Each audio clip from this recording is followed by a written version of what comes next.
Okay, learners. So in this tutorial, we are going to do this question, which is based on work, energy, and power. I'm going to show you how to use the power formula to calculate power, how to draw the two different free body diagrams. I'm going to show you how to state the work energy theorem so that you don't forget it. I'm also going to show you how to use the work energy theorem, and we're also going to use the work done by non-conservative forces formula to calculate 5.4. Okay, let's start with the question. The track for a motorbike race consists of a straight horizontal section that is 800 meters long. So we are going to be writing down the important information that we get from our statement. The displacement is given to be 800 meters long. A participant, such as the one in the picture above, rides at a certain average speed and completes the 800 course in 75 seconds. So the time taken to complete this distance is 75 seconds. To maintain this speed, a constant driving force of 240 Newton acts on the motorbike. So the motorbike exerts a force that is 240 Newton to push it to cover that distance. Okay. Now 5.1. Calculate the average power developed by the motorbike for this motion. This is the formula you need to know to calculate power. What you need to know about this formula is that you can rewrite the work W as the force multiplied by the displacement cos theta.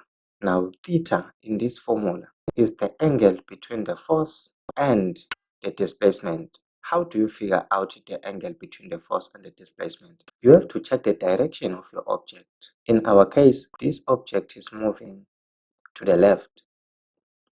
Now, that is what we call the direction of the displacement, and the force is applied to the left also. Now, this means that the angle between the force and the displacement is 0. Theta is going to be 0 degrees.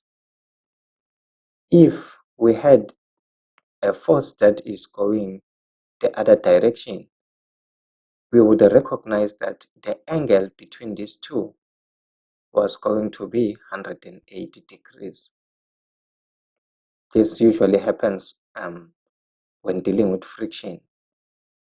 Now, what if we had a force pointing like this?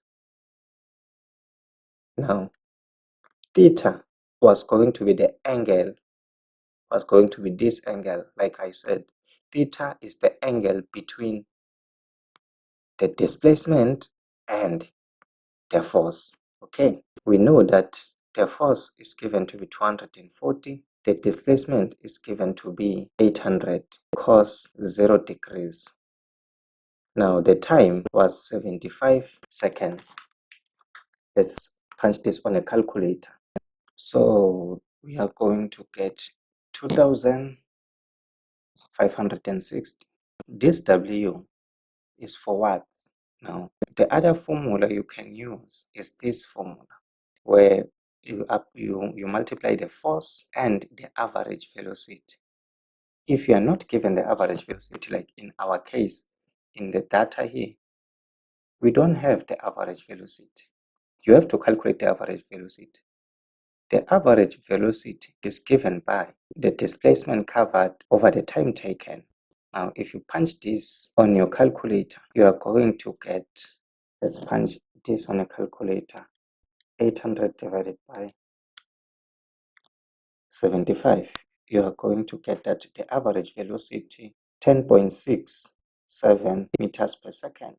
Now, your force is equals to 240 and your average velocity you calculated it to be 10.67. If you multiply these two, you are going to get 2560 watts. It's up to you which one you choose, which one you want to use.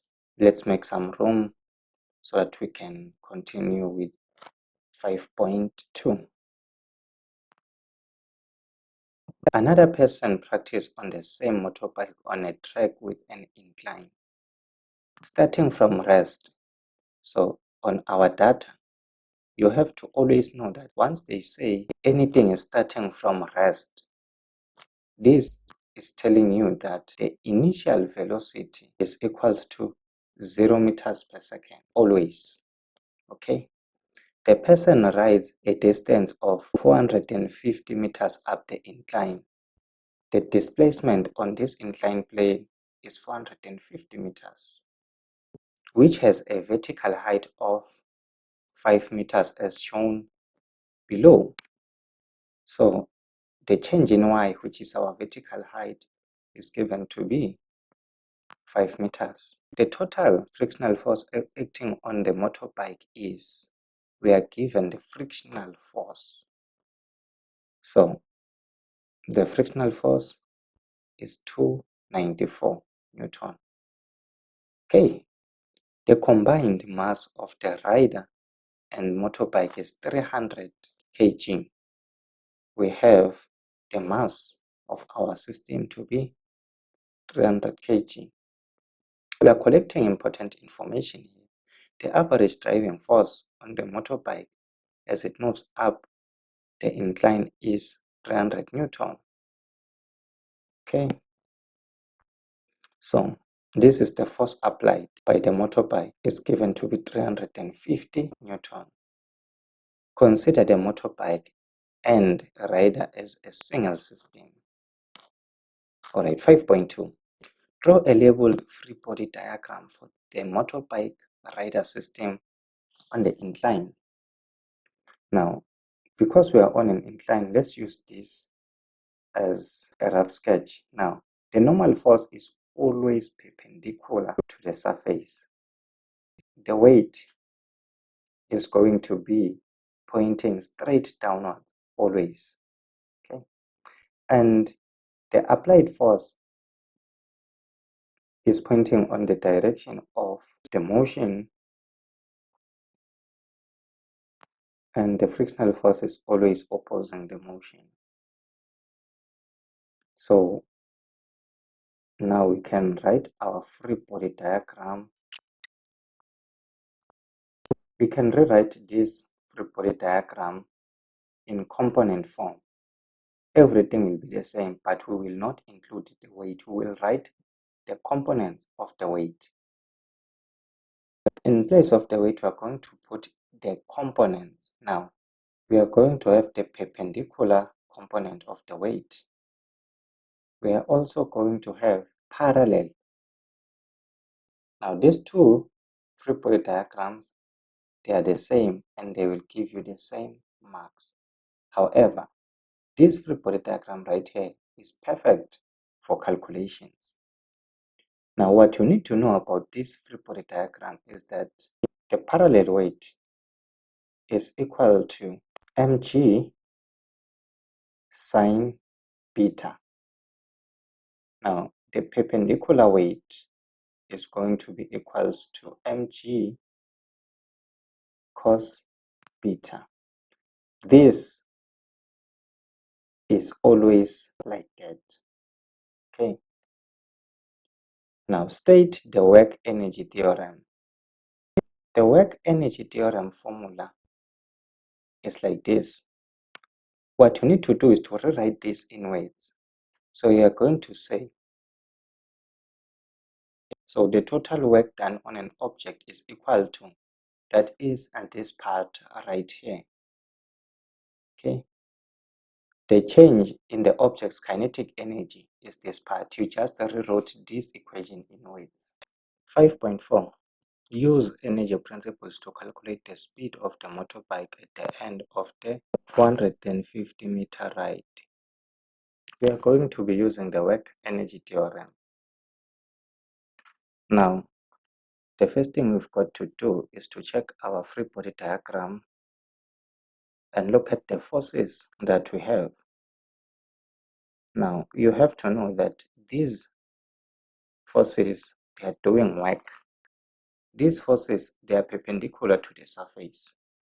they are not doing any work, hence we are not going to include them when we are calculating the work done on the object. So we are going to have the work done by the force applied. We are also going to have the work done by the frictional force. We are going to have the work done by the parallel weight. This is going to be equal to the change in kinetic energy. Ignore this part, will come on it when we are done with this one here.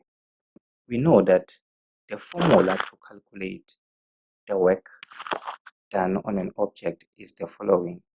We are going to have Fa, the force applied, multiplied by the distance covered cos theta, plus for frictional force we are going to have the friction, the distance covered cos theta. We are also going to have, since we know that this is equals to mg sine beta, and then we are also going to have our change in x, the distance cos theta, which is equal to our change in kinetic energy. Now, if you look carefully, you will realize that we don't have the angle beta. Beta is going to be the angle of the slope, which is this angle here. Now, when a person is standing here, they are seeing this side as the opposite, and this side here, the 450, is the hypotenuse. Now, according to trigonometrical functions, you have the sine opposite hypotenuse, the cos adjacent hypotenuse, then you have the tan adjacent opposite. Now, we want to know what sine beta is equal to. We need to have the opposite and the hypotenuse. Luckily, we do have our opposite over our hypotenuse. Our opposite is 5 meters and we have 450. Now, to find beta, you are going to take the sine of this. If you punch this on a calculator, you are going to get that beta is equals to 0.637. This is the angle. It's in degrees. So now we do have our beta. We are good to go. You can also write this instead of sine beta, since you can see that these two, they are equal. So instead of sine beta, you can put 5 over 450. It's still okay. It's going to give you the same answer. Let's continue here. We can write this as sine of 0.637 if we want. Then you're going to have 450, which is this part, cos of 180, because it's pointing on the opposite direction of motion. Now, instead of writing this, I want to write it in simple form. I will write that as 5 over 450. You can clearly see that this 450 and this 450, they are going to cancel out. So as physics people, we like simplified things. We simplify everything. We make our lives simple. Now, we punch this on a calculator. We're going to have 157,500. And now, if you multiply 294 multiplied 450 cos 180, you're going to get 132,300.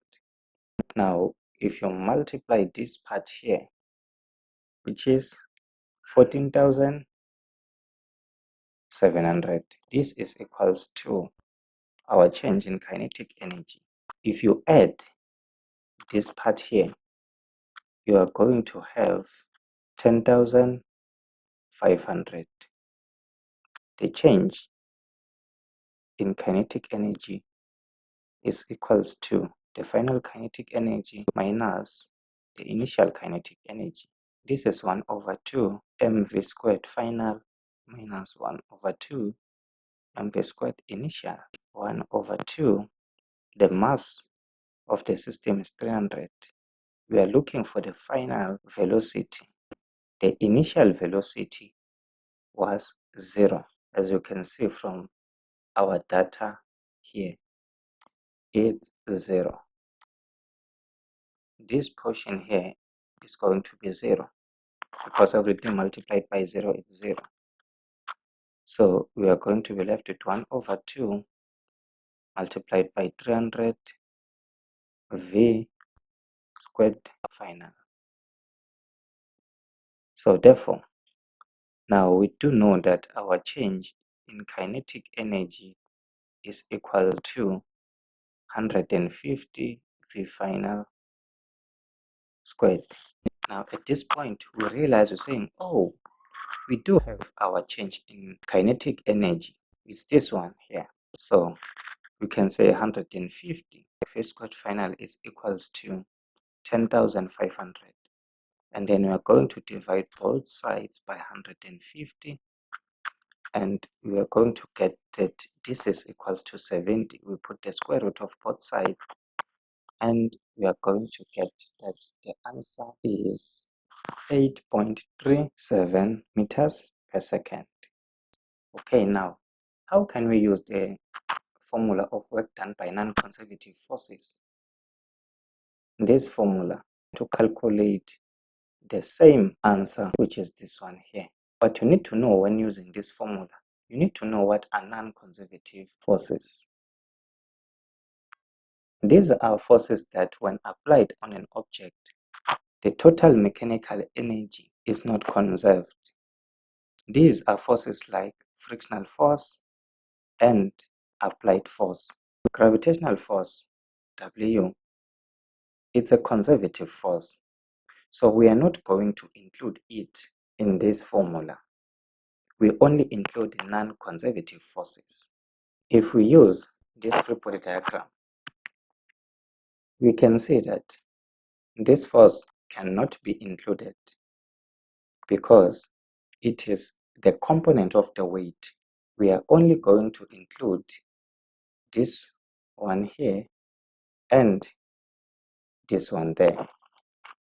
Okay, work done by non-conservative forces we will have the work done by our applied force plus the work done by the frictional force. This is going to be equal to the change in the kinetic energy of the object and the change in the potential energy of the object. We can rewrite this part as the applied force, the change in x cos of theta, okay, and this part as the frictional force, the change in x cos theta. And this part here, let's keep it constant for now so that we deal with that one and we finish it first. So this part is going to be, we were given that this is 350, 450 is this one, and then we have cos of 0 degrees, and then this one is 294, this one is 450, this is cos of 180, which is equals to this. Okay, so you remember last time that when we punched this part on a calculator, we got it to be this. Okay, you can punch it on a calculator even now and see what you get. Okay, so it's here. Now, for frictional force, we got it to be equals to this 132,300. and this is going to be equals to our change in kinetic energy and our change in the potential energy. So punch this on a calculator. We're going to have 25,200. Now at this point, we can rewrite the sum of our kinetic energy and potential energy. This part here is the final kinetic energy minus the initial kinetic energy. Let me put it inside brackets to show that it's that part. And then we can also rewrite the potential energy as the final potential energy minus the initial potential energy. This part could be written as 1 over 2 m v squared final. This part is 1 over 2 m v squared initial. Okay, plus this part here could be written as mgh final minus this part is mgh initial. This is 1 over 2 multiplied by 300. We want the final velocity. We don't have it. This velocity, the initial velocity was 0. So the whole thing here is going to be 0. Plus here, our mass is 300. G is a constant. Our height, we are starting from here to here. The initial height is 0. The final height is 5 meters. Therefore, we can see that this is going to be 0. Hence, the whole time is going to be 0.